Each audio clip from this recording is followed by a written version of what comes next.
Hai guys, selamat datang kembali di channel kita. Di video sebelumnya, kita udah bahas tuntas tentang kekuatan dahsyat dari kebiasaan kecil.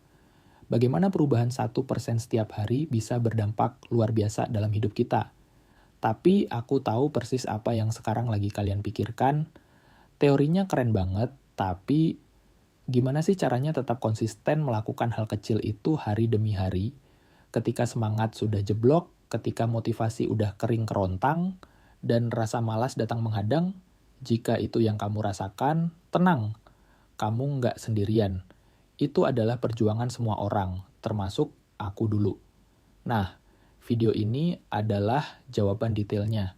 Kita akan kupas tuntas 5 langkah sistematis yang didukung oleh sains untuk membangun konsistensi sejati yang tidak bergantung pada mood atau motivasi semata.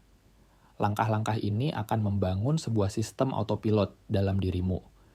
Jadi, meskipun kamu lagi bad mood, sistem ini yang akan tetap menjalankanmu. Let's get started. Langkah pertama, dan ini adalah fondasi paling penting, adalah melepaskan pola pikir all or nothing atau semua atau tidak sama sekali. Ini adalah musuh terbesar konsistensi. Otak kita sangat mudah terjebak dalam jerat perfeksionisme. Kita sering punya standar yang tidak realistis untuk diri sendiri. Coba renungkan contoh ini. Kamu niatnya mau bangun pagi jam 5 untuk olahraga 30 menit. Tapi, alarm berbunyi, kamu merasa sangat lelah dan akhirnya bangun jam 6.30. Otakmu yang perfeksionis langsung berkata, ya udah hari ini gagal, kan target jam 5. Nggak sempet olahraga 30 menit lagi, mending besok aja deh mulai lagi. Akhirnya, kamu menyerah untuk hari itu. Sekarang, coba kita lihat alternatifnya. Pola pikir yang berkembang. Oke, aku bangun kesiangan, tapi bukan berarti hari ini harus gagal total. Aku masih bisa lakukan push up 10 kali di kamar sebelum mandi. Atau aku bisa naik turun tangga di kantor 5 menit saja. Lihat perbedaannya. Dalam konsistensi, sesuatu itu selalu lebih baik daripada tidak sama sekali. 10 push up itu masih melatih ototmu, naik turun tangga masih membakar kalori. Dan yang paling penting, itu menjaga rantai. Kebiasaanmu tidak putus. Satu hari putus, itu bisa memicu efek domino. Udah deh, untuk hari-hari berikutnya. Jadi, mulai hari ini, katakan pada dirimu sendiri dengan penuh kasih. Sedikit progres tetap progres, tidak harus sempurna. Lepaskan beban perfeksionisme itu, izinkan dirimu untuk menjadi manusia yang kadang-kadang hanya bisa melakukan versi mini dari rencanamu. Itu sudah cukup, dan itu adalah kemenangan. Oke, setelah pola pikirmu sudah benar, sekarang kita masuk ke langkah teknis pertama. Membuat pemicu yang sangat spesifik. Kebanyakan orang gagal karena rencananya terlalu bagus, terlalu kabur. Aku akan olahraga lebih sering, atau aku akan lebih rajin. Baca itu adalah rencana yang pasti gagal, karena tidak ada kejelasan kapan dan di mana. Disinilah kekuatan habit stacking bekerja. Formula ajaibnya adalah, setelah kebiasaan lama yang sudah otomatis, aku akan kebiasaan baru yang diinginkan.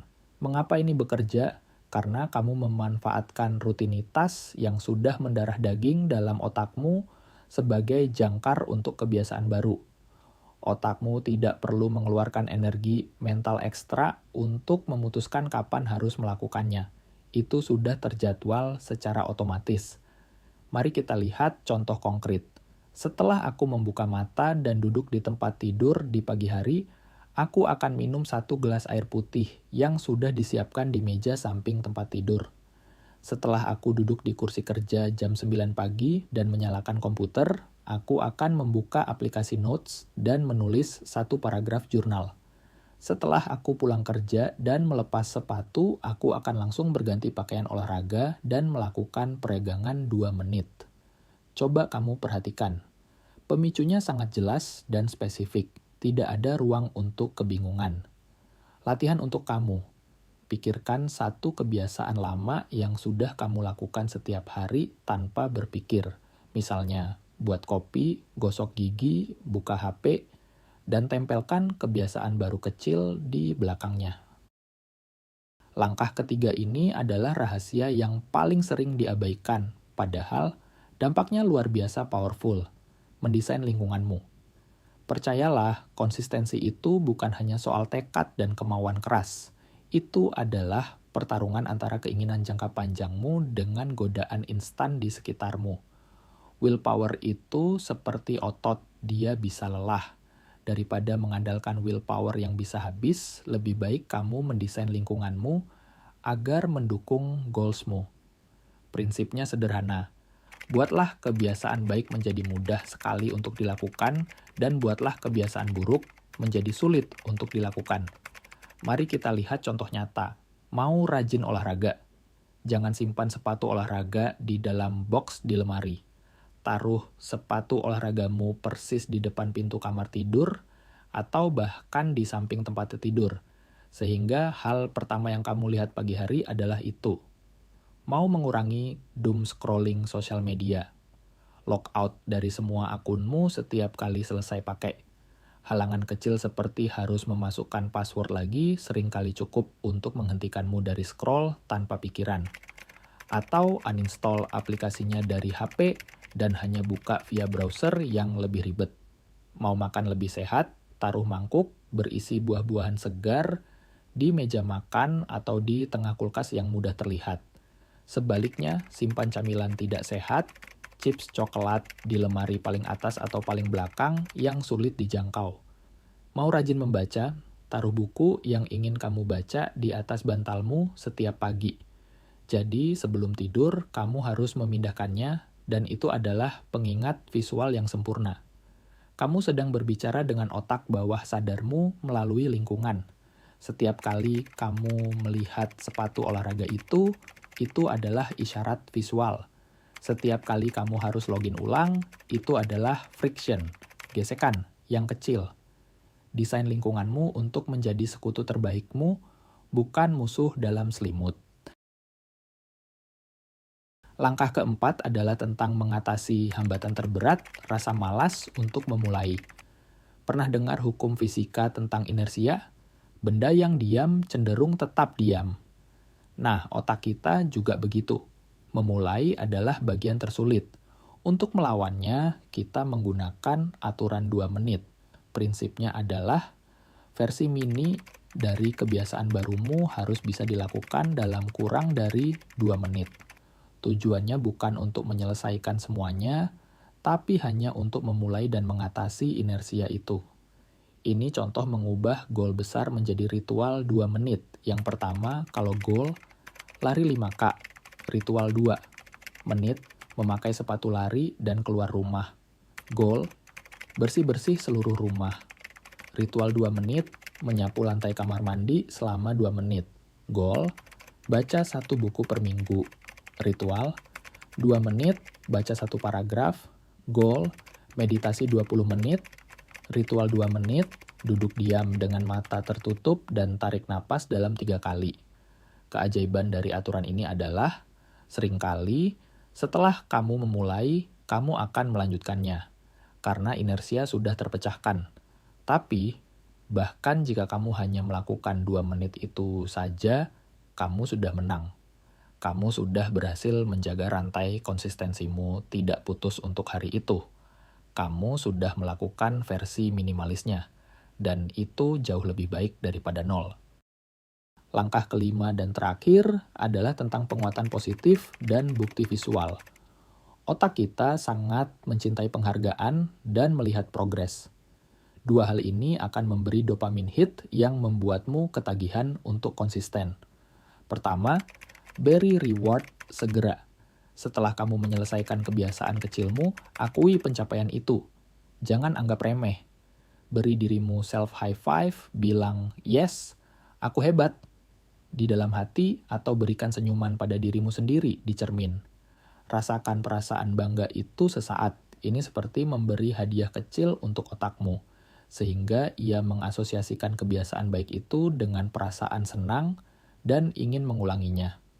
Kedua, lacak progresmu. Ini sangat penting. gunakan kalender fisik, habit tracker di Notes HP, atau aplikasi seperti Habitica atau Strix. Setiap hari kamu berhasil melakukan kebiasaan kecilmu, beri tanda centang yang besar dan puas. Mengapa ini powerful? Karena kamu mengubah progres yang tidak terlihat menjadi sesuatu yang sangat terlihat. Melihat rantai centang yang panjang di kalender adalah motivasi visual yang sangat kuat. Itu adalah bukti nyata dan konkret bahwa kamu sudah konsisten. Kamu akan memiliki dorongan alami untuk tidak mau memutus rantai yang sudah susah payah kamu bangun. Itu akan mendorongmu di hari-hari ketika motivasi benar-benar hilang. Jadi, itu dia guys, 5 langkah sistematis untuk membangun konsistensi tanpa motivasi. Lepaskan pola pikir all or nothing. Sedikit itu sudah cukup. Rancang pemicu habit yang spesifik dengan formula habit stacking. Optimalkan lingkunganmu untuk mendukung goalsmu. Terapkan aturan 2 menit untuk mengalahkan inersia dan memulai. Reward diri dan lacak progresmu untuk penguatan positif. Aku tantang kamu untuk memilih satu kebiasaan kecil yang paling ingin kamu bangun. Cukup 1. Lalu terapkan kelima langkah ini dengan disiplin untuk kebiasaan itu selama 1 minggu ke depan. Aku jamin kamu akan merasakan perbedaan yang signifikan. Tulis di kolom komentar di bawah, kebiasaan kecil apa yang akan kamu mulai, dan langkah mana yang menurutmu paling challenging. Aku akan baca semua. Jika video ini membantamu, bantu channel ini untuk tumbuh dengan cara tekan tombol like, share video ini ke teman atau grup yang membutuhkan, dan subscribe channel ini jika belum. Nyalakan juga bel notifikasi karena di video berikutnya kita akan bahas topik lain yang tak kalah penting. Cara mengelola energi mental agar tidak cepat lelah dan stres. Terima kasih sudah meluangkan waktu untuk investasi pada dirimu sendiri hari ini. Ingat, konsistensi bukan tentang kesempurnaan, tapi tentang kemauan untuk bangkit dan mencoba lagi setiap hari. Sampai jumpa di video selanjutnya. Salam grow together,